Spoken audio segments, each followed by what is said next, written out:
Communiqué numéro 002 CNRD 2023.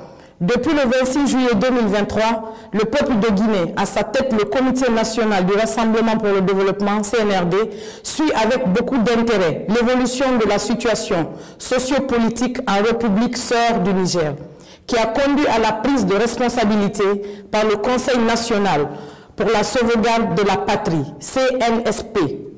Les autorités guinéennes rendent un hommage aux braves populations du Niger pour leur sens élevé de patriotisme et saluent l'esprit républicain et la maturité des forces de défense et de sécurité qui ont privilégié l'intérêt supérieur de leur nation en choisissant de se réunir pour trouver ensemble des solutions aux problèmes nigériens.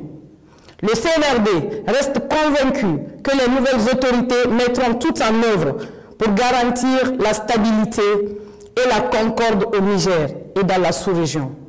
Les mesures de sanctions préconisées par la CEDEAO, incluant une intervention militaire, est une option qui ne saurait être une solution aux problèmes actuels, mais entraînerait un désastre humain dont les conséquences pourraient aller au-delà des frontières du Niger. De ce fait, le CNRD s'abstient d'appliquer ces sanctions illégitimes et inhumaines contre le peuple frère et les autorités nigériennes et exhorte la CEDEAO à revenir à de meilleurs sentiments. La République de Guinée réaffirme par ce communiqué sa vision panafricaniste en apportant sa solidarité à la population nigérienne et en invitant les nouvelles autorités du CNSP à préserver l'unité et la cohésion nationale.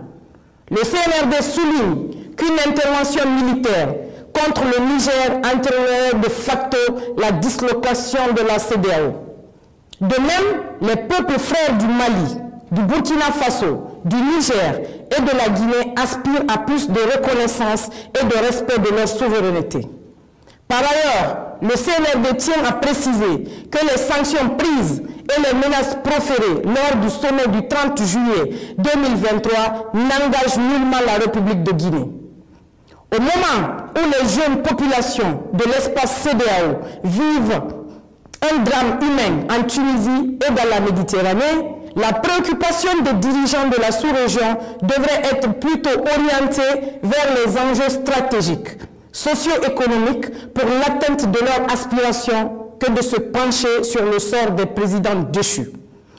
Conakry le 31 juillet 2023 pour le Comité national du Rassemblement pour le développement, le général de brigade Ibrahima Sori Bangoura.